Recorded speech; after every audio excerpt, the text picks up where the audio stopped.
Yo, good evening, everybody. This is another episode of Because I Feel Like It podcast. I got my guy Artie. I got Swerve here with his man, is Marcus as well. We got some things we want to talk about from the last, week of NFL, and then just there's some things I saw, and we probably all saw it online, probably on Twitter and some other places. In regards to how fans handle winning or losing and how they interact with others. So that's another thing we want to talk about. So what's been going on, fellas? What's happening? What's happening? Good evening. Good evening. Well, you tired, man? I think we Um, all. I think we all there. I think we all there, man. But let's see where we going. Let's see where we going to start at.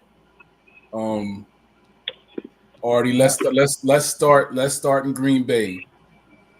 What happened? Just offense non-existent. I mean, it's the. I think the game plan was to put three guys on Myles Garrett, and it ended up being a lot of pressure from the other side, a lot of pressure still from Myles Garrett, so that didn't really work either.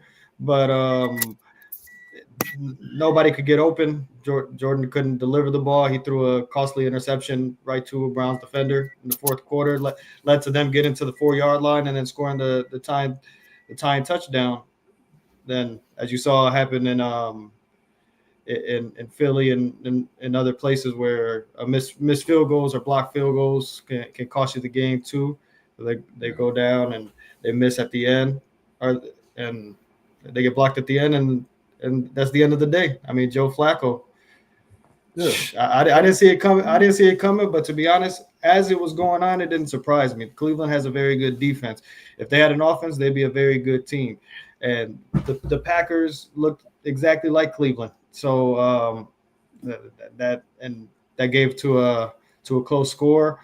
But I'm hoping as a fan that that type of performance doesn't happen again when they meet another team that has a good defense, because that was pretty terrible offensively from the Packers on Sunday. Couldn't really do anything, get anything going. So I don't know if you guys saw any of it, but man, that was horrible.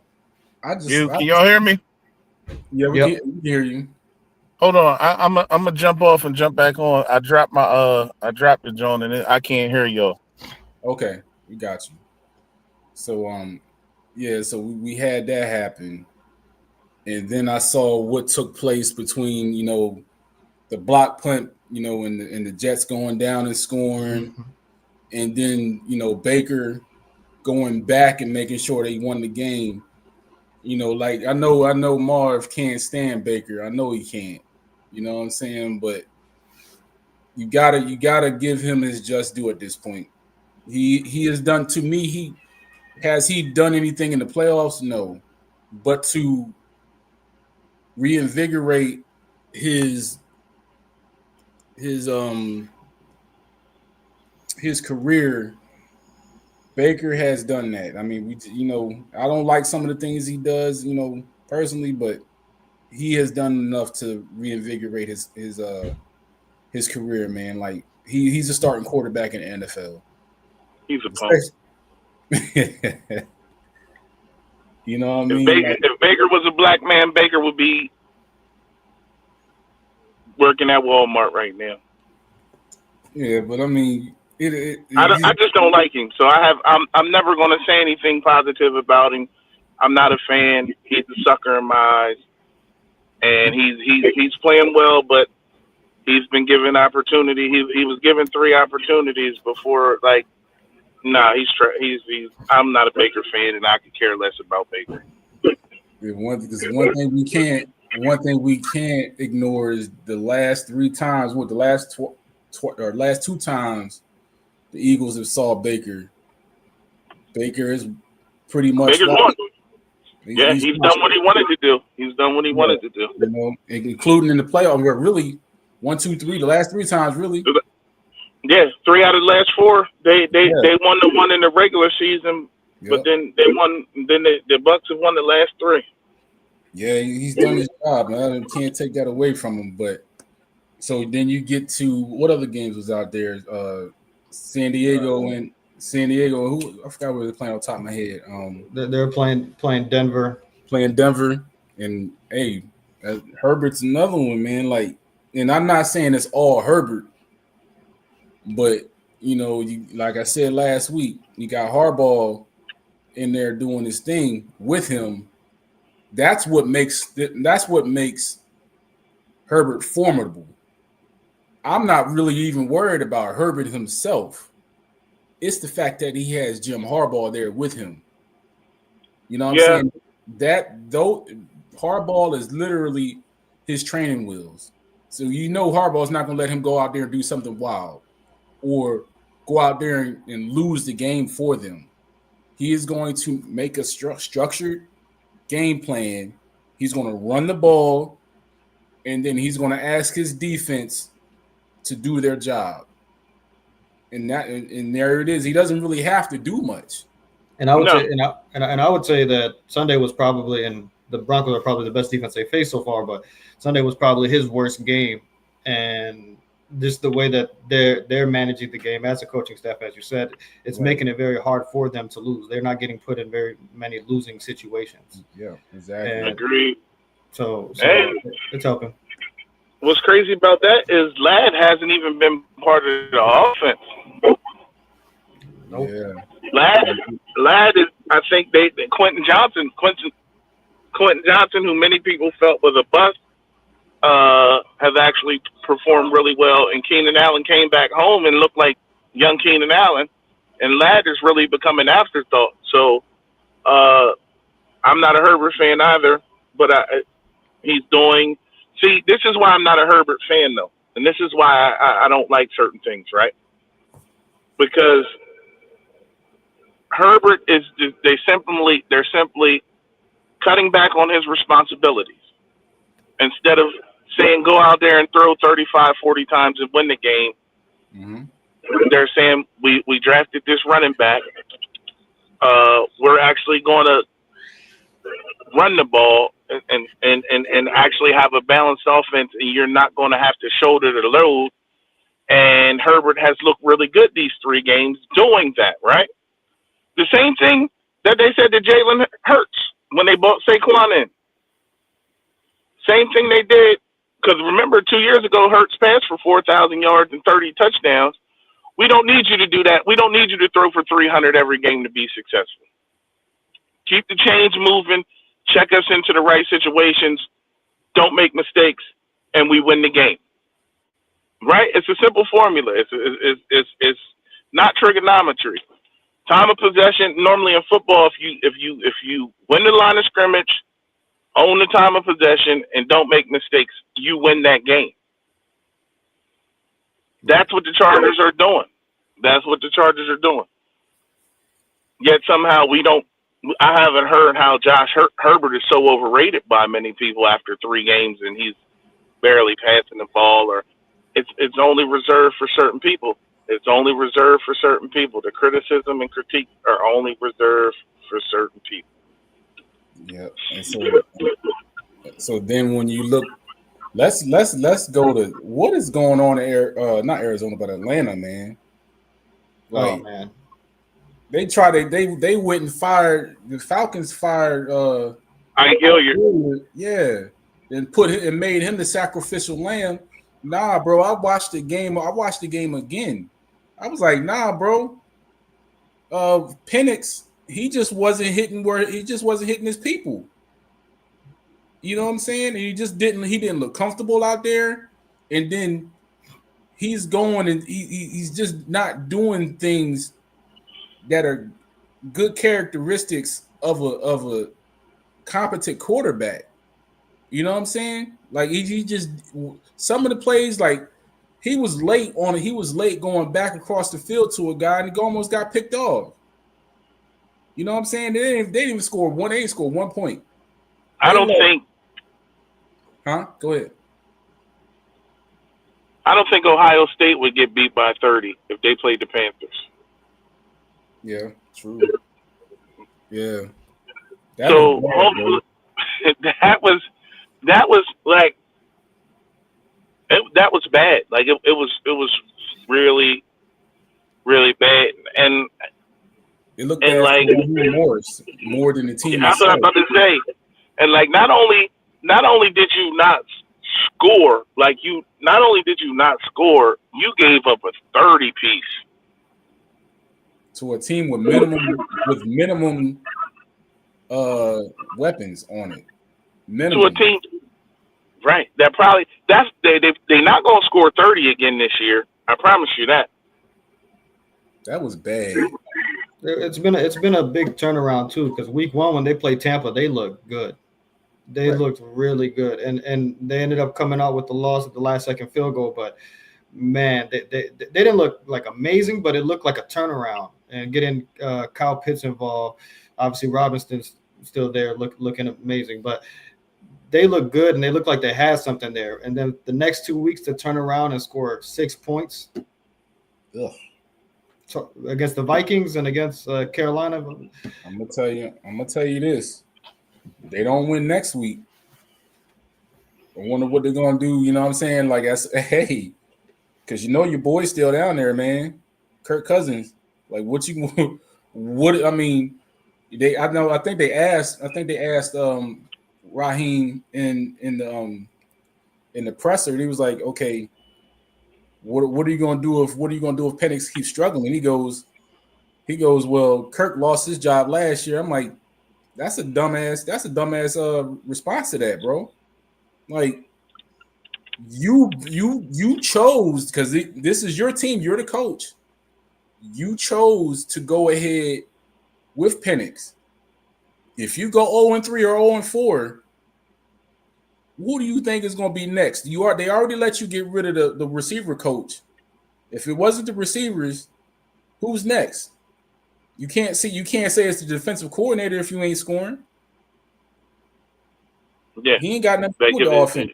Y'all put up 0. A lot of short fields too. Yeah. Ooh, it was nasty. It was Yeah. nasty. It was nasty, man. And then if we go down to Houston a mess right now, looking like a mess right now too. You know, CJ has regressed every year. I think they pulled the rug on the OC too early last year, man. They did, because he don't look the same.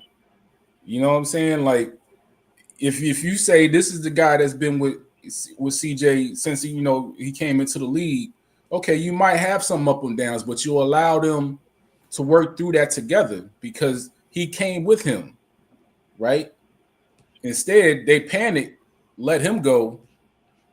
Then now you don't have a running game because Joe Mixon hurt. They still don't really even know if he's gonna come back this year. You know what I'm saying? If I'm Joe Mixon, I'm not in a hurry to get back. Yeah, and then I don't. We know CJ. We know CJ. Different, but at the same time, they didn't let CJ go. But I understand. We obviously wasn't in the locker room and don't know what was said. But my man just won a Super Bowl. If he sees you not moving in that direction, and he sees some janky stuff going on, yeah, he's gonna have a question about people's. What is your motives? You know what I'm saying? What are we doing? What are we doing here? You gotta. I mean, and you have a top 5 defense to this point. Right. Yeah. It ain't like they ain't got Will Anderson or Stingley or Petrie. They got dogs on defense. So what are we doing here that we're not taking advantage of what we have? And yes, as a older player or a vet, even though he just got there, he is going to question something, and I think that is well within his right to do so. I think so too, especially like you sent them there because you thought that they were going to win in program, and they were a program on the rise, and they have made the playoffs, and like, so when you leave a team that just won a Super Bowl, and you say your main focus is you want to play on a team that's trying to win, You Yeah. get sent to Houston, and they start off 0-3. Like, and it's not like all 0-3s aren't all equal, right? You have Yes. some. All 0-3s aren't equal. You can look at a game like the Rams are 0-3, but let's say the Rams were 0-3, right? The Rams can literally look at that game and say, we had the Eagles on the ropes, and if we had two opportunities with two missed field goals and a 4th and 1, like you can go back and look at 2 or 3 plays that make the difference in the Rams game, right? Right. But if you're a Texans 0-3 or you're in Atlanta 0-3, Atlanta should be 1-2 because if they make that field goal at the end of the game, that was a field goal game against Tampa, but there's no excuse the last 2 weeks. There's nothing they can look at versus the Panthers and put a positive spin on. You feel what I'm saying? So it's different if you're actually out there competing. Houston has been destroyed. Like Houston hasn't looked good at all in their first 3 games. So that's an 0-3 where he was probably like, what's going on here? Like, I didn't sign up for this. We're 0-3.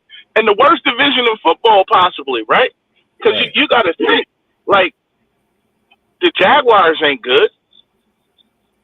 No. Tennessee coming off a number 1 pick. They're not good. 0-3.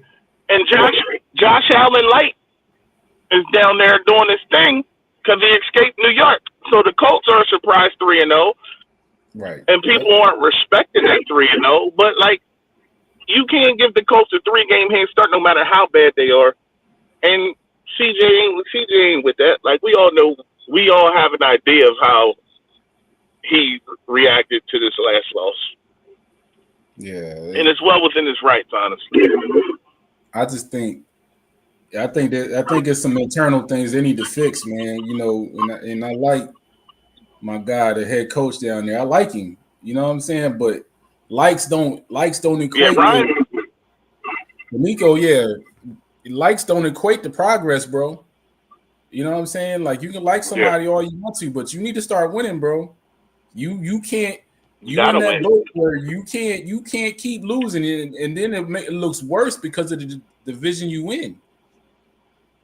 You know what I'm saying? And then you can mess around and look up, and by the time it's the middle of October, you starting to put up draft. You putting up draft notes.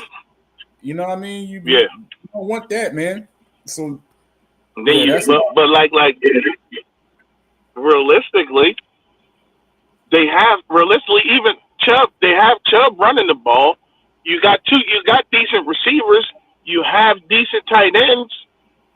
Like, it falls on CJ. Like I said, he's regressed every year since he's taken a step back. He took a step back, and he keeps taking steps back. Like, there's no progress that has been made. He hasn't gotten better, and that's scary when you think about it. Like, who's working with him? Who's down there? Who's down there working with him? Like Bryce Young. What's going on with the offensive line too? They haven't fixed that offensive line, and then they traded pieces away from it. Yeah, that's the big part. That's the big part. Yeah, because a quarterback. It doesn't matter how tough they are, man, and it doesn't matter how sharp they are. If they feel people around their feet, if they feel people around their neck, they start jittering. We seen it. We seen it on February 12th. We seen it the second week in this season with the Eagles and the Chiefs. We seen that. That was the key to his rookie season too, in my opinion. That was the big key to his rookie season. Yeah, that offensive line, and right after that season, they said, "You're gone. You're gone." Hey, Tunsil. They traded the boy Kenyon Green, who couldn't even stick with the Eagles. Green. Yeah. You know what I'm saying? They just haven't fortified that line. So I think that's the biggest. If you're gonna do anything, you got to fortify the offensive defensive line. They already got the defense, They need to go back and fortify that offensive line. I don't know how many examples do you think in the NFL we need of teams going and getting the offense and forgetting about the offensive line, or having the offensive line, getting the offense, and then getting rid of the offensive line? Way too many, man. A lot of examples of that happening, and it never works, but they keep doing it. Yep. Never. Yeah. So then, and right now, like, who makes the most money on the Texans? That's crazy. They ain't paying CJ. They ain't paying Will Anderson. Who are the Texans? It might be Stingley. That's what I'm saying. Like, who they paying Stingley? So you really telling me, like, y'all, the money should be there. The money should be there for them to go, even if you got to overpay a guy. Yeah. This is your franchise quarterback under his rookie deal. Like, let's make sense. You got to make something happen. Like, you have to make something happen when the quarterback's on a rookie deal. This is just my thought process. Like, if you're going to be great, like, you got to win while your quarterback's cheap. And I think your quarterback has to show you he's worth paying. True.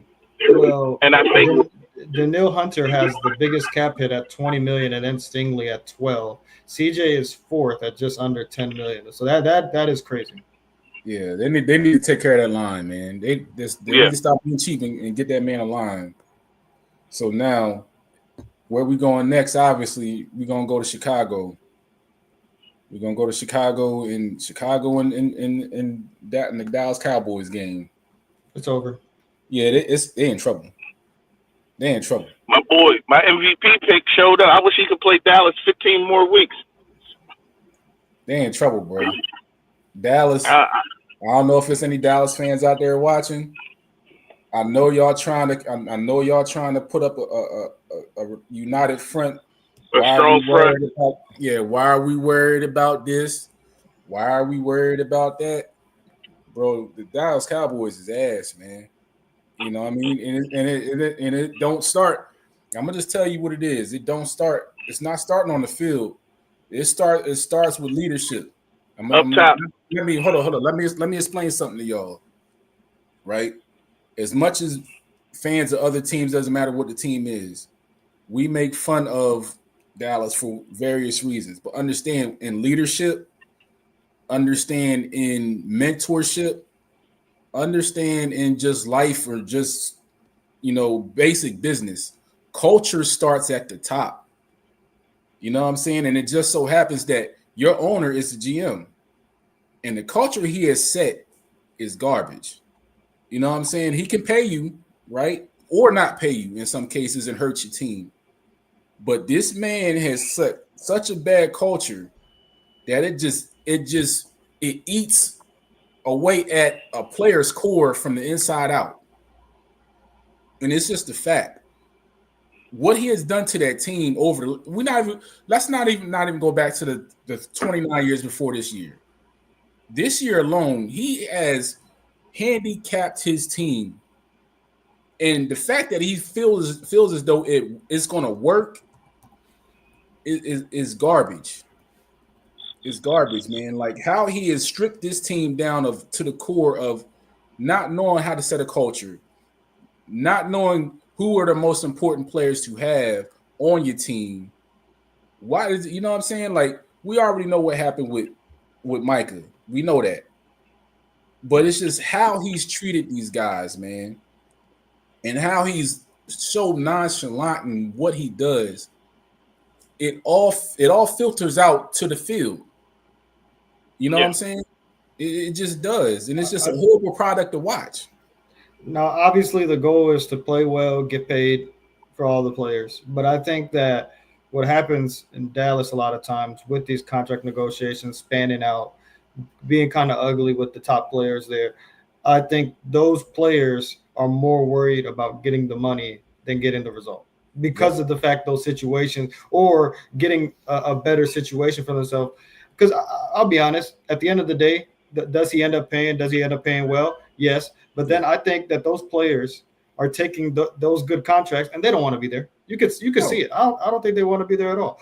But their defense, on the football note is horrendous. The Chicago Bears haven't played good offense this season until this week. The New York Giants didn't play good offense until the week they played the Dallas Cowboys, and now Russell Wilson is benched. And then the Eagles before that lightning delay, that was the best offense they played.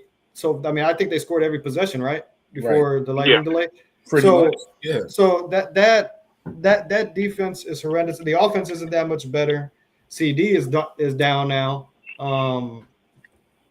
There's no hope.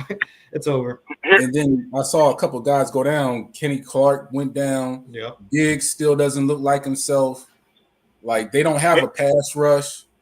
Bland. I think Bland did play, but he didn't look good either. They just look bad from the front to the back. Here's what it is, right? Jerry has not won a Super Bowl since what, 95? What year did the internet come out? Man, what year did Arthur come out? You know what I'm saying? So, right.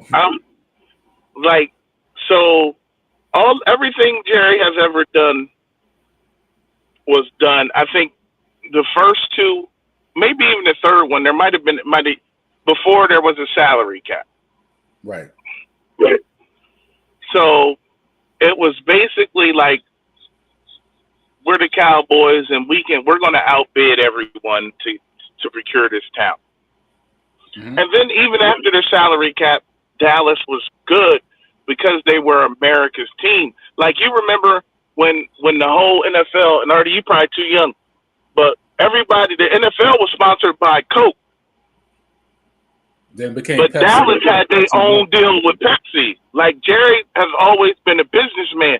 So back in the 90s and the early 2000s, like back when we was kids, like, your dream was to play in New York or Chicago or Boston or LA. Like, you wanted to be in one of those, or Philadelphia. You had to get into like a big market to make money, right? Right. Jerry, Dallas is probably like the 6th or 7th biggest market in the country. But Jerry has turned that team. Jerry's an outstanding businessman. You won't never hear me say anything bad about Jerry Jones, the businessman, because Jerry Jones was able to market Dallas to the point where that star was so recognizable that, hey, Artie, look, I know Green Bay's offering you $45 million, but come play for me. I'm gonna give you $35 million.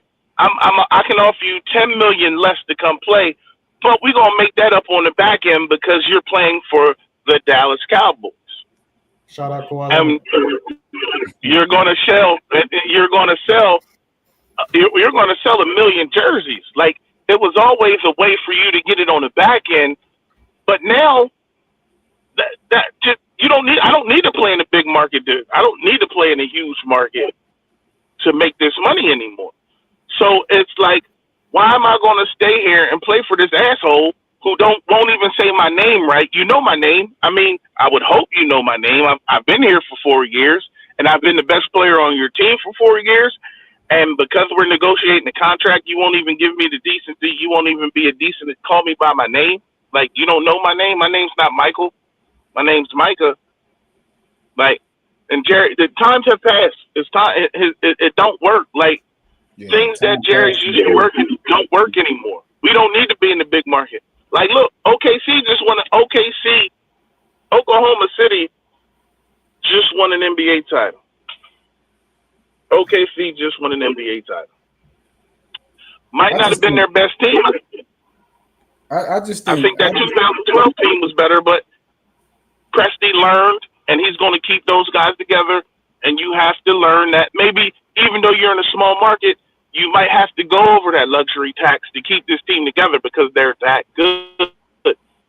Jerry doesn't understand. Times have passed him, and as long as he's in control, Dallas ain't going to be good. He paid the wrong people. You didn't pay Michael Parsons, and you played Bland. Yeah, he played Jake Ferguson, who has the tight end who hasn't scored a touchdown in the 2 years. He hasn't scored a touchdown in 2 years. Well, he's their number one receiver now, so Yeah, it's bad. And then George Pickens. It ain't gonna be but so long before George quirk out, man. You know what I'm saying? Because if that ball not you already know. Yeah, it's an issue. It's bad, bro. And then the schedule don't get any better for him either. So you looking at you wanted what 2 now, right? yeah. Yeah. They could look up and be 2-7, 2-8 really quickly.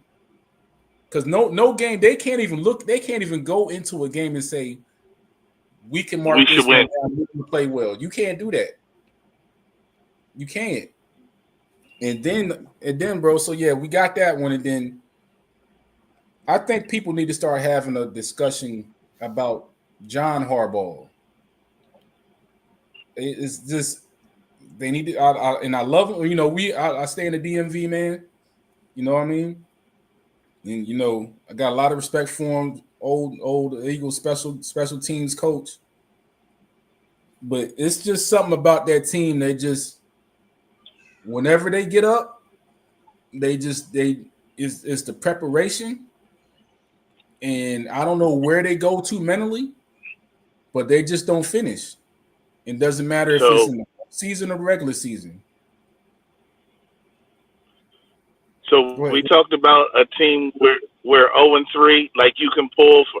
The Ravens are a prime example. Where we're saying all 0-3s ain't equal. All 1-2s aren't equal because the Ravens are literally 6 minutes away from being 3-0. Yeah.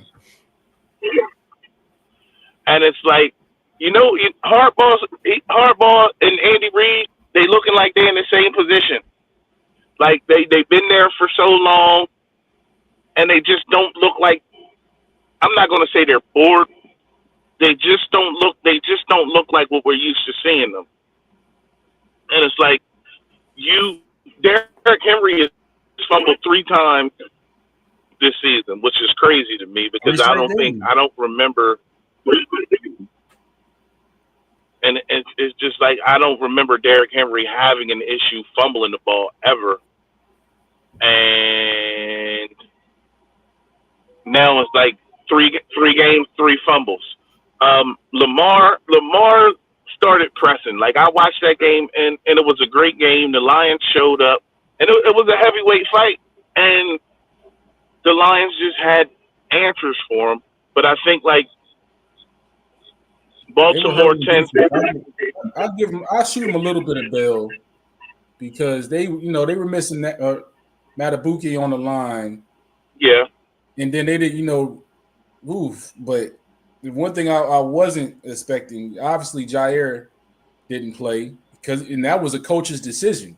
That wasn't where he was hurt. That was a coach's decision to sit him for that game. And then you go actually watch the game, and my guy Marlon Humphrey was getting Humphreys was toast. He's getting sauteed. And then the crazy shit about it was the very next day he got on his podcast and was talking crazy like, hey, this we gonna be all right. You know what I mean? It was a little hiccup. No, bro. Y'all been giving up 30 a game. That's not a hiccup. Yeah. You done got toasted. Humphreys done got toasted all 3 games this season. Humphreys done gave up some big plays. He out there looking like Byron Maxwell Jr. Shoot, you look like a man. He need to get rid of that neck beard. 38 points per game, and you're 1-2. Yeah, and then again, and this is supposed to be in the part of your schedule where you need to get these wins because these are potentially teams you're going to have to play again. You're going to have to either see Buffalo or Kansas City once they get it together. You know what I'm saying? Whoever lose on Sunday, it might be over for them between them and Kansas City. Yeah, because neither one of them two going to catch Buffalo. because Buffalo's schedules. It's like they playing a bunch of They D3 play teams. the second worst division in football. Yeah, Well, the only good news that the Ravens have to look forward to is they get the Steelers twice, the Browns one more time, and the Bengals twice. And the Bengals, they looked very, very bad. Jake Browning looked like the pumpkin went out at midnight, man. A little about 3 hours earlier. That pumpkin ended at 9 o'clock. You know, he looked horrible. And they score more points than the Falcons too. Yeah, he did. And then obviously we have Jamar Chase. if we're gonna segue into it, we had the Carson Wentz game. My man went 14 for 20 for like 185 or 180 and 2 touchdowns. And they put 45, 48, something like that. Isaiah Rodgers outscored the Falcons by itself. Yeah. I think the Bengals going to start selling parts, man. I know they're notoriously cheap, but I don't know, and our boy, if we gonna really, we're gonna segue into another one. Russ got benched. I think if he don't get traded, because that would be the spot to send him to Cincinnati. If they're not going to trade Jameis, trade Russ over there. Do something. You know what I'm saying? But Russ, like, look, if Russ don't get a trade, bro, it's over. I really do. I think it's over, man, because he's thrown the Giants out of two wins. 2 winnable games. Yes, he's thrown them out of 2 winnable games, man. At the end, just like, and the crazy shit about it is, all interceptions aren't really tied to the quarterback, and we get that, right? However, my man was just up and just chucking it to the middle of nowhere, bro. And both of them was to and he like Go ahead. He's 15 years in. Like, if that's Jackson Dart, if that's Jackson Dart, you're mad at it, but you're like, okay, he's a rookie, growing, like he's learning, he's learning. Like, bruh, you've been at this for 15 years, Mr. Wilson. It's no reason for you to be throwing those passes when the game's on the line. It's not. It's like, bro, like, if you don't throw that pass against Dallas is 0-3. Yeah, once overtime of that game started, he turned into a different quarterback. And it went into this week too. He played the same way he played in those 2 drives in that overtime this past week. But I hope he can get out of there. And maybe get to Cincinnati. I don't want to see him be done, but he has to play better too. So. And then just the overall scene with the Giants, I think this was I don't really care for Dable. I think you're just riding the coattails of what he did for Josh Allen, right? I don't like Shane, the GM, because of what he's done. Now you have 2 clear-cut mistakes that they have made. This whole time we was thinking that it was Daniel Jones was the issue, and it's the GM. We thought there was, it's just a mess. And before you know it, let them keep losing. Neighbor's going to want out. You know what I'm saying? It's just it's a mess. And then they talking about Thibodeau might be on the trade block. They want to trade him. Yeah, they might, man. They might. I mean, another example of building the offense without the offensive line, and then when you rebuild the offense, you don't start with the offensive line again. You try to rebuild the offense. Yeah. Remember, I remember on this show, I wasn't doing it with y'all, but on because I felt like it, when they drafted Saquon Barkley, I got so much hate for saying that that was a pick to sell jerseys and not make the football team better. Because and then they came back and they drafted a guard in the second round who's no longer on the team. Like, he lasted like two years from UTEP. I can't think of his name right at this moment. But what's my man from the lineman Quentin? Was it Quentin Nelson? Quentin Nelson. If that's Quentin Nelson the Giants should have drafted Quentin Nelson. Quentin Nelson, they should have. Right, you should have. Right. They should have drafted Quentin Nelson the year they took Saquon. But Saquon was the sexy pick. And sexy picks don't win football. And I said, I think something like that was my quote the night of that draft, the year that draft happened. I said, that was the sexy pick, but sexy doesn't win football. And we watched, like, Barry Sanders had Lomas Thomas there, right? He had a Lomas two Brown. decent money. But, like, we watched Barry running for his life a lot. Like, it don't matter how good you are as a running back. Like, if you don't have the line in front of you, it's not going to work out. It's not going to pan out. And we're seeing that. Like, we're seeing Saquon left New York, and now Saquon had possibly. I'm not saying this because I'm an Eagle. I'm gonna say that Saquon had the greatest season we ever seen from a running back last year, right? We watched Daniel Jones leave, and like I said, that's baby Josh Allen. He looked like baby Josh Allen. He looked like baby Josh Allen the first three weeks of the season. And the reason I say Saquon had the best season as a running back is this: like, he could have broke Eric Dickerson's record. He chose not to. He went to the postseason and balled out in the postseason. But what people don't realize is that the Eagles were stopped within. The Eagles' offense was stopped at the 1 yard line 13 times last year. If Saquon was playing for any other team, Saquon would have had 25, 26 touchdowns last year. But because of the brotherly shove, he didn't get the touchdown numbers. I think Saquon should have been the MVP in the league last year, but he didn't get the touchdown numbers because of the brotherly shove. But if you go back and watch, the Eagles were stopped 13 times from the 1 yard line going in. 11 of them ended up as a Jalen Hurts touchdowns.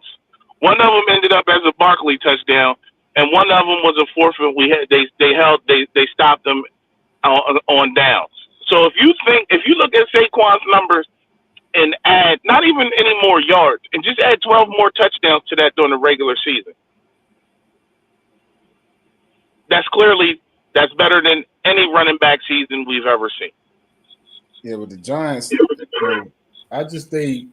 it's just look. You know what I'm saying? Like, I just believe like they needed to clean house. No different than the same down there in Miami. They need to clean house because it's just I don't understand how you could be that inept and then keep getting chances. I wouldn't trust Dable with Dart. You know what I'm saying? Then you're gonna throw this man in there and get him killed because they're still not blocking for him either. Panic move. That was a panic move. It was all about this. He said, we all know Dart ain't ready, but he could easily say, oh, you got to give me another year to work with him and develop him. And if that's what the plan was, you should have just sacrificed Buddy from the jump. Like, you shouldn't have traded up for him, number one. You shouldn't have traded up for him. And you went and got Jameis. So what was the point? And a good question before the season starts: Washington, Dallas, Kansas City. What's New York's record after 3 games? Before the season starts, what? 0-3. Yeah, and in reality, it's the same thing. So I don't see how anything. I mean, you have to also have, I think, realistic expectation. Yeah, you do.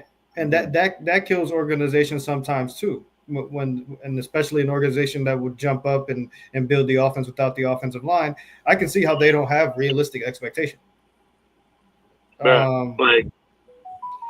So I don't know what they were expecting. Russell Wilson, I mean, he's played pretty bad outside of the Dallas game. I don't know what they were expecting him to do to help them win football games, but lose your jobs, because that's what I think that's what about to happen for sure. If anybody watched him in Pittsburgh last year, you knew what you was getting. Yeah, big time. All right, so now obviously, you know, we've prolonged talking about the big game. Obviously, the Eagles, you know, go Birds. I know some Eagles fans out there watching. And the Rams. Yeah, the Rams. The Rams are. I'm not going to sit there and say they aren't a good team, but their coach pretty much gave that game away gradually. He gave that game away. Obviously, you know, Stafford came out. We saw how it started off. Stafford came out and threw the pick. The Eagles went down, and then the Rams pretty much scored 26 in a row after that, right? Yep. We saw the Eagles. We saw the Eagles offense. You know, we saw Patullo's offense in the first 38 minutes of 35 minutes of the game. We saw it. And then I don't care what anybody says. I think Jalen got tired and was like, this is what we're going to do. This is what I'm going to do. You go sit in the back. I got this from going forward. So what do y'all think? You want to go first, Artie? Yeah, I'll go first. I know you've got a lot to say, but I'm just going to say AJ Brown. For anybody that was out there thinking he's not good, the same thing with Jalen Hurts, that he's not good anymore, that they're regressing or they just don't have a connection. Sheesh. I mean, that second half was crazy. I know we talked about it before the show.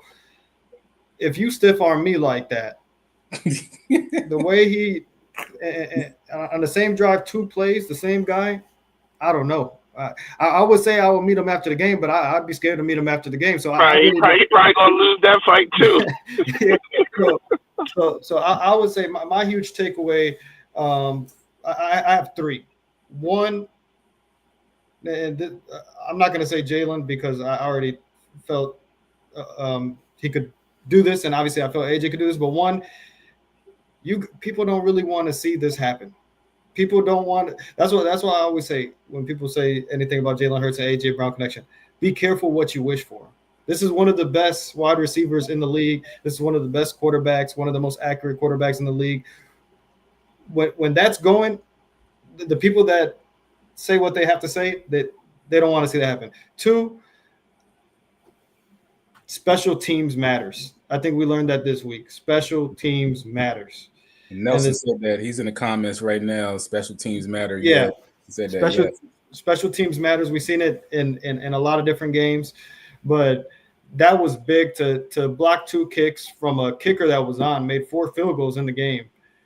That was huge. And then also third, and I guess this happens with every championship team, but the resilience to keep playing, to keep getting stops, to keep getting the ball back, to keep marching down the field. And then to have the trust in Jalen Hurts to throw 23 times in the second half and never go, okay, obviously we got Barkley back there, but this is working. And I think that's the most underrated thing. We talk about it every week about the Eagles. They do what works. There was no reason to take the ball out of Jalen's hands and run it at any point. They get to what works. They do it, and they win the game every week. Yeah. I think what are they 17? How many wins in a row? 19-1. They're 19-1 in games that Jalen Hurts starts and finishes. The only game that they lost that he started and finished was against Washington, right? No. No, he got knocked out of Washington. The last game he lost was against Tampa Bay. The last game Jalen started and finished was against Tampa Bay that they lost. Right. So they've won 19 games in a row. They've won 19 games in a row. Yeah. I think. And in the last 17, he's accounted for 45 touchdowns and 5 turnovers. So they're not they literally have to understand you're not going to make the Eagles beat themselves. So they're not turning over the ball, right? They're playing great defense.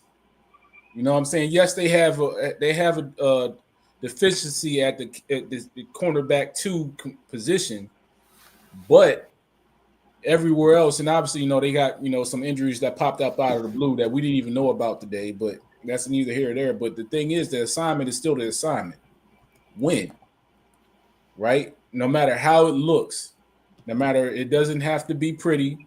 It doesn't have to put on lipstick. It doesn't have to get a haircut. It doesn't have to get some curls. Just win. But I say, ain't no style points in the NFL. We're not playing for a spot in the BCS championship. Right. We're not playing for. You just got to go out there and you win. And the goal is to go 1-0 every week. So, honestly, Rams fans have become more annoying than Cowboys fans. Hi, baby. They've been on Twitter all week.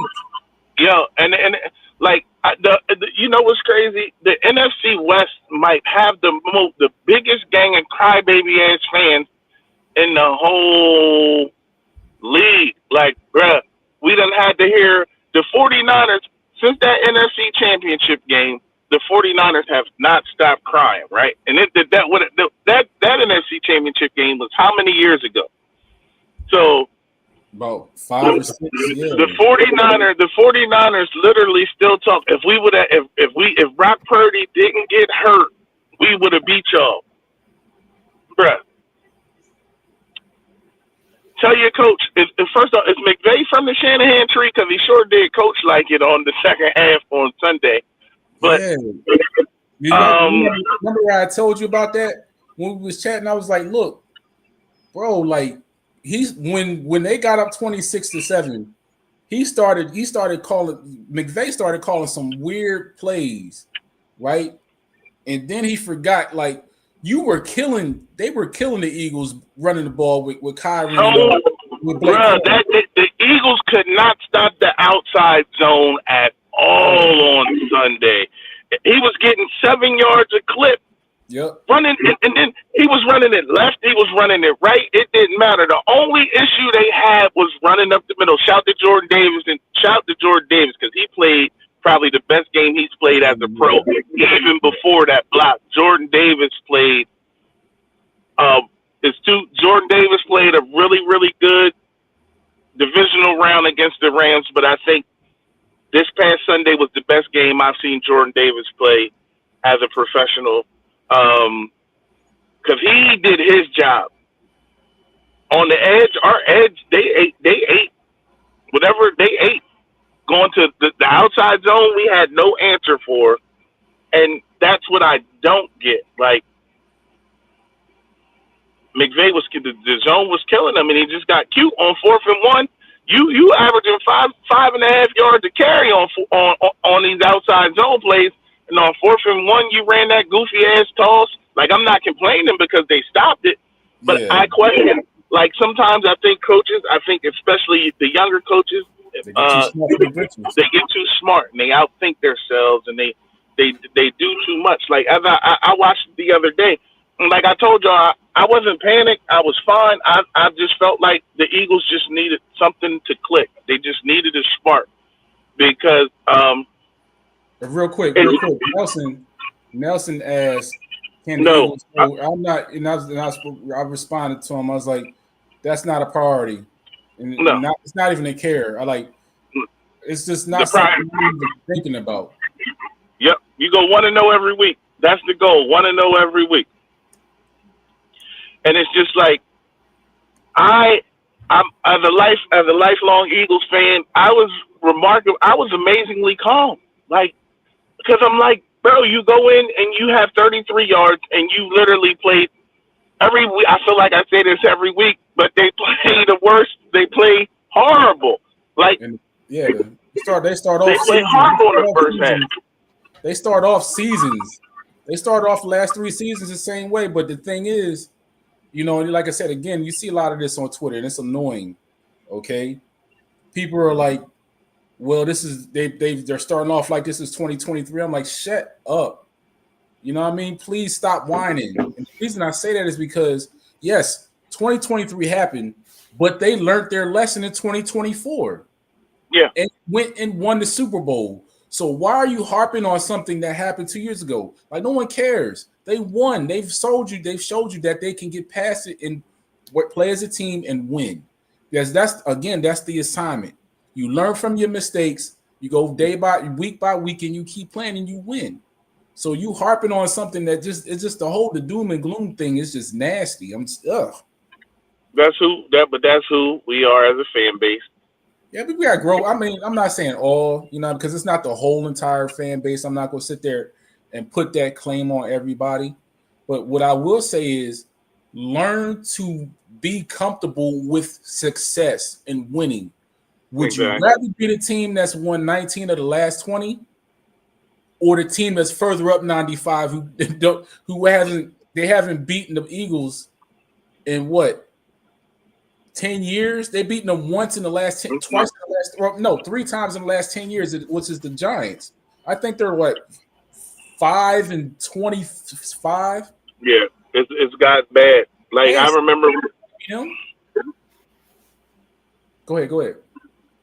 No, we were saying. I remember we were talking about that like a while ago, where we were saying at the beginning of the century, the Giants were up like 25 wins on the Eagles.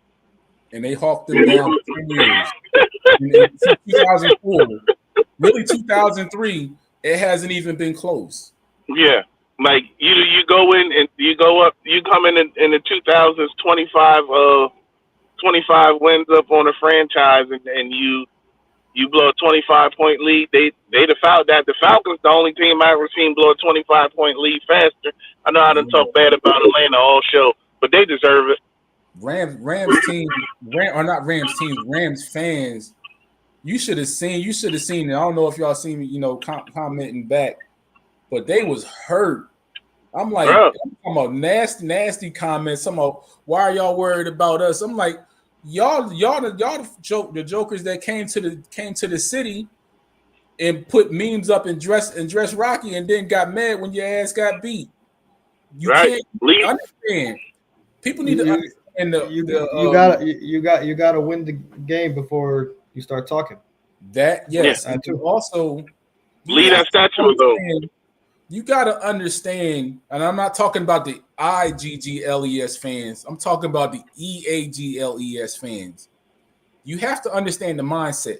We don't go anywhere being a bully. We don't go anywhere and we start stuff. But when you start with us, right, and you talk shit and you get out and you start talking out of pocket, and when you lose, don't go hiding. Don't go playing victim. Don't go blocking. Don't go hiding and running or whatever, this, and trying to lie. Don't do that, because we're going to give you back everything you gave us. But the difference is we're relentless with it, and we don't care. We really don't. So understand. And I said I made a post on the pod page on Twitter.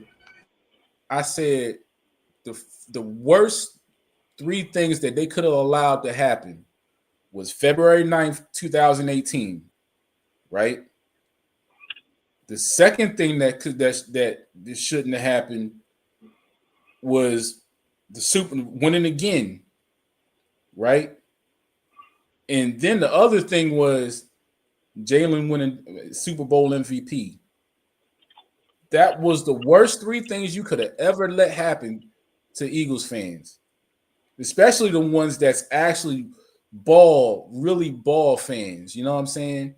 That really, they don't. It's not just the team. It's the folks that know the game, the folks that can speak it, the folks that can go out and talk to other people about it. That was the worst thing they could have did to happen. Now what? Now you want to cry. You know what I'm saying? And that's kind of the topic of the pod tonight is less typing, more winning. Yeah. Right?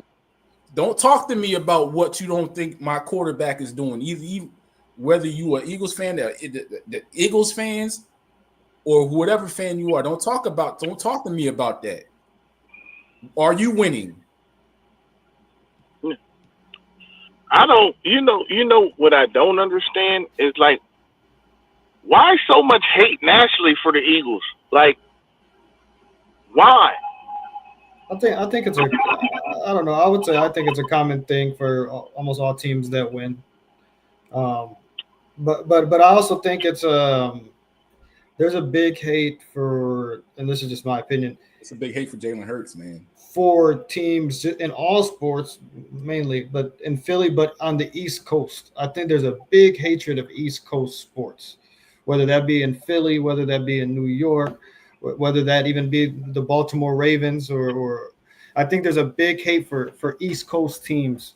I don't know why that is. I feel like the West Coast teams. I mean, when you see things on social media, it's much more hectic. There's more fights. There's more. There's a more toxic environment. The fans are probably worse in terms of social media and online. And I mean, the 49ers fans to me are the worst group of fans in sports. That's just me. I'm not going to disagree. But I just think it's just something. I think it's kind of like an East Coast thing. I feel like all the people hate the East Coast teams, and then on the East Coast, you guys have huge rivalries where you guys don't like the other teams and they don't like you guys. So I just think that it's not the same, everywhere else. No, but I'm like, go ahead. Rams fans, like, why do Rams fans hate Eagles? Like, why do the Rams fans hate the Eagles? Like, nobody's worried about what's going on in L.A., St. Louis, wherever y'all be at, wherever y'all from. Nobody's checking for y'all. Listen, Rams, L.A. Rams fans ain't even Rams fans, fam, because they only been back. L.A., nobody rock with the Rams. Like, come on, it's L.A. There's so much other stuff. Y'all got the Lakers. Y'all got the Clippers. Nobody's checking for LA. Like nobody's checking for the Rams. Nobody's checking for the Chargers. Like neither one of y'all teams was there 7 years ago. And then that's a good point too. I think you guys beat them in the playoffs last year, but in terms of the NFC Championship game, you guys beat Washington. The time before that, you guys beat San Francisco, right? Right. Yeah. And then in 2018, who did you guys beat? The Vikings. Minnesota. Yeah, Minnesota, you guys beat the brakes off of them. I don't even see what you guys did personally to them. Right. Win. So I really, because Vikings fans, they hurt because they done been to the Super Bowl four times and ain't never won. You know what I'm saying? Buffalo fans don't even bother Eagles fans. You know what I'm saying? We just now started having a little something back and forth with Ravens fans, but I'm like, dog, we not bothering y'all neither. We don't bother. We don't worry about y'all. We root for Lamar, even when he playing us. Yeah, like Lamar get off. I hope Lamar get off in the loss. Like Lamar do your thing, but you just gotta go home with the L. This whole thing in general, it's weird. This whole thing is just is odd because I'm like, dog, and then it's teams that really haven't won anything that's talking. I'm like, and I remember how it used to be, obviously, when Eagles, we didn't have Super Bowls or whatever case may be. But at the same time, I'm like, dog, like you spending all your time talking about Jalen Hurts and what he can't do and what he won't do, and any quarterback can go play with that team. I'm like, well, dog, why is your team 0-3? Why is your team 1-2? Why your team ain't been to a Super Bowl in 30 years? Why your team ain't been to a Super Bowl in 45 and 50 years? Like, what's the problem? I think it all connects with what you said earlier too about the football fans that actually talk about football rather than and granted, trolling is fun and you could talk about football and still troll, but the thing with that I think is what's lost is when you get to the point where you really love something. like a Dallas Cowboys fan, Yeah. loves the Dallas Cowboys. Mm-hmm. You're blinded to see the reality that, man, this defense really sucks. And then when you get to the point where you really hate something, you cannot watch the second half of the Eagles game if you hate Jalen Hurts and say anything after the game because there's nothing to say. And because you have it within you where you can't see the good in something you hate or the bad in something you love. And I think that's what sports has really become. Because I don't know if you've seen it. I know you're a little more active than me on the Twitter and social media. Yeah. But as soon as the game was over, they didn't say – I didn't see one person post a screenshot of Jalen Hurts stats and say, you know what, he got us. Yeah. No, you're not going to. Yeah. How many times at halftime did you see 4 of 8 for 17 yards? I seen but that's what. Yep. I seen a lot of halftime posts about this guy. Or I love when they say, "Oh, the Eagles got the 2 best running backs in the NFL." When they say, it's so nasty, man. Like even now, even got Beanhead. You know, I mean, I like Drew Brees, but he talking about the Eagles are boring. I'm like, bro, yeah, you are a quarterback. You know what I'm saying? Look, I asked this question as well. I was like, bro, you know, Drew Brees, would you give up the last 10 years, the last 11 years of your career because they won a Super Bowl in 2009, right? 2009. He's a Hank Bassett fumble away from being Dan Marino.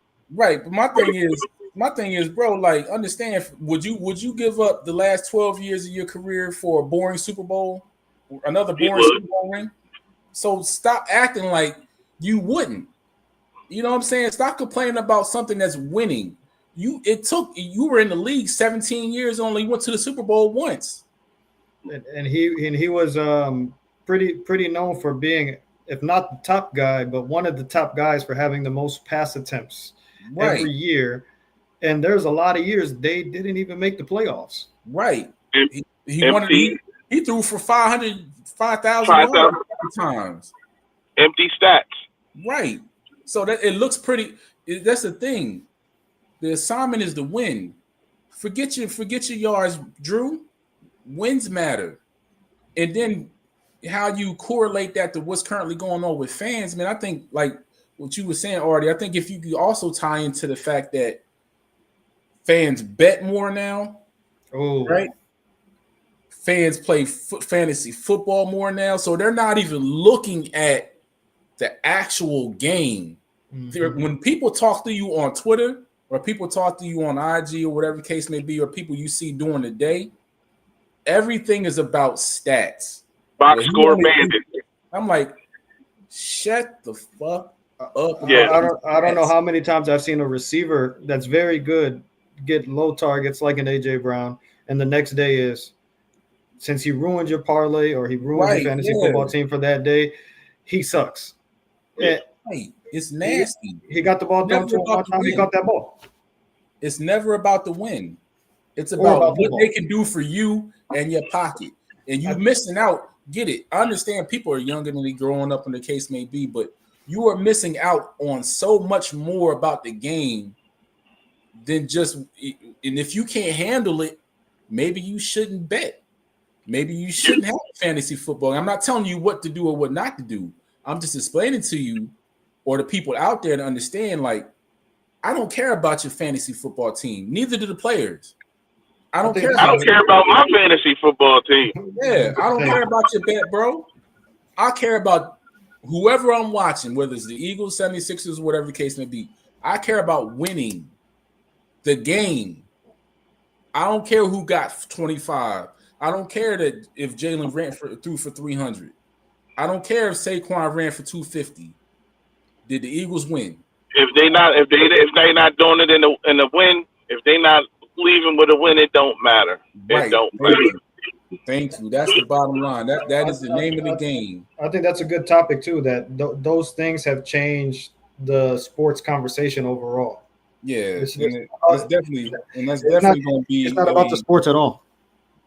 Yeah, well, that's definitely going to be another topic that we're gonna approach in the upcoming weeks, man. You know, it's a needed discussion because people are so nasty, and this is one of the last things I will speak on before we close this out. people are so nasty, especially, I wasn't on Twitter for a while, but obviously coming back through the pods Twitter page, between myself and Nelson running it, how people talk to women about how they, what I'm saying, like how men talk to women about sports on social media is nasty. It is so, and I'm laughing, but I'm serious. I've seen some of the most nasty. It's just like how they characterize the game, how they try to belittle a woman. You know what I'm saying? Like some black, yes, I've seen more black women than regular other women, but it's still the same. They still do it, and I'm like, yo, why would you do that? You know what I'm saying? The woman clearly loves the game. She loves what she's watching. She's enjoying herself. She's talking the game intelligently and completely just like you, but because you can't, your ego gets the best of you. Now you got to belittle her. It's so nasty, man. What do y'all think about that? I've seen it on social media a couple of times too, with some of actual female reporters. Yeah, and people in their comments. And it's okay to be attracted to a woman, but that doesn't, whether the woman is attractive or not, that doesn't validate her football opinion. And I think sometimes they go down that hole.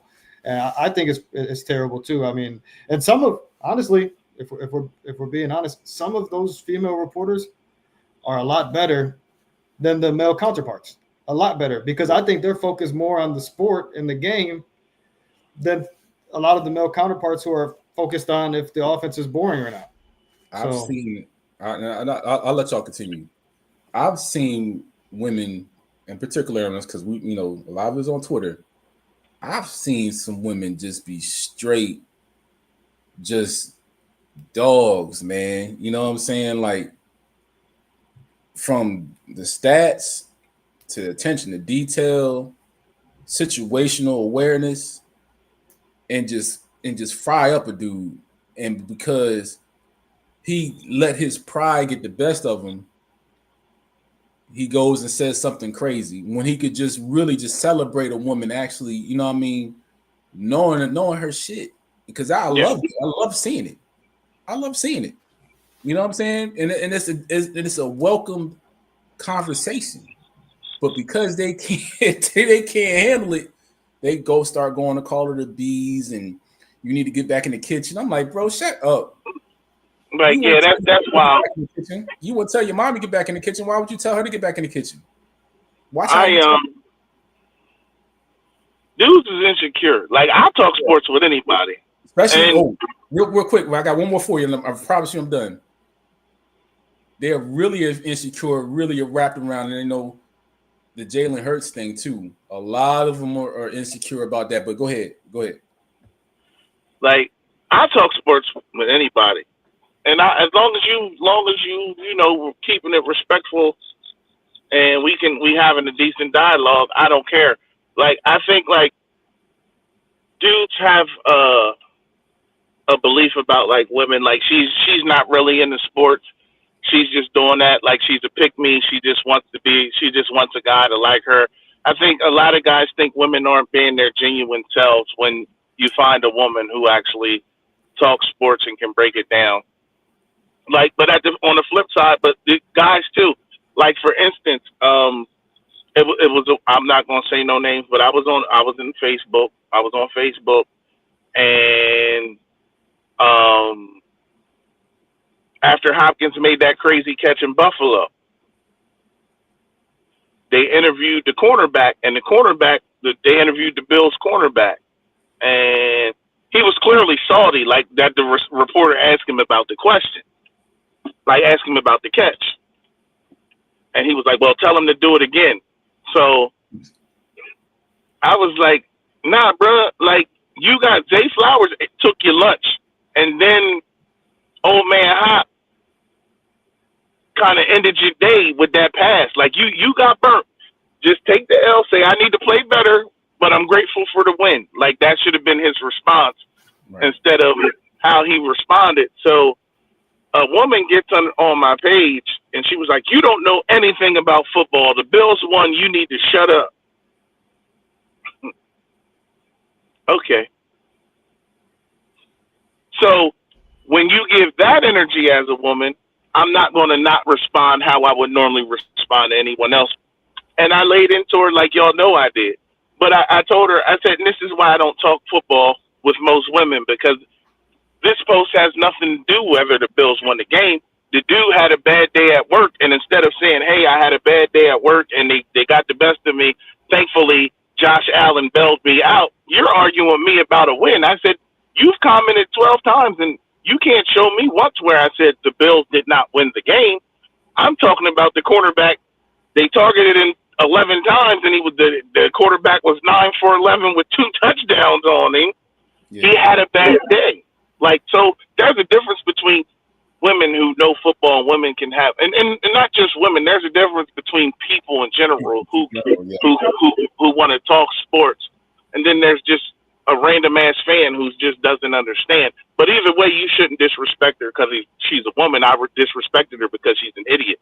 Like, and I would disrespect idiots regardless of their pronouns, race, or gender. If you're an idiot and you keep responding idiotically, you're going to get a disrespectful response from me. But those dudes, it's a lot of insecure dudes, and it's a lot of dudes who I don't know where these chauvinistic pricks or misogynistic pricks come from, because a lot of y'all dudes is bitches. Y'all calling bitches, and a lot of y'all are bitches. So, like, that's the problem. These dudes move off emotions. They move. These dudes are hella emotional. Yes. Yeah. They're intimidated when a woman who knows herself. But again, most times instead of working with her, you know what I'm saying? Like you can communicate. You know what I'm saying? Explain it to her if she's saying something wrong, instead of belittling her, explain it to her, because she's obviously trying to learn or trying to get an understanding about the game. But these dudes they're emotional, they're egotistical, and they're pricks. And that's what it is. Yeah. So I just wanted to get that off my mind. But fellas, it's been a great conversation to have with each of y'all. I know, Nelson was in the comments. Hopefully we have him, probably sometime later this week if y'all want to get back on, if y'all plan to make another show. Again, the topic of the show tonight was needed. Less typing, more winning, and less typing and more reading and paying attention to what you actually looking at, because it matters. You know what I'm saying? Nobody want to hear all your excuses for why you lost. Don't nobody want to hear you hating, because hate not going to bring back the fact that you lost. You know what I mean? Hold your team accountable. You know what I mean? That's what matters. Hold your team accountable. Eagles fans do. Yeah. I'm pretty sure Packers fans do. I'm pretty sure Buffalo, even though they ain't never won anything, Nelson, but that's a whole other thing. The whole thing is to keep winning. You know what I mean? The thing is learn how to be a winner. Yeah. Win, and then carry it with grace. You don't have to be ignorant. That's a whole other thing. But to everybody out there, man, follow us on Twitter, Because I Feel Like It Pod. Follow us on Instagram, same thing, Because I Feel Like It Pod. Same thing on Facebook. We may or may not be back before the game starts Sunday, or start Sunday. We may do something later on Sunday afternoon or whatever the case may be, but we are here. Again, follow us on the socials. This is Artie, Marcus, myself, Swerve, Nelson. We got my guy AO. He's probably working right now, man. He's on security. You know what I mean? But we are here. We're going to be here for a while. We're going to be interacting with y'all on all the socials, man. And y'all have a good night. We out. Yeah. One more thing real fast. Nothing brought me more joy than watching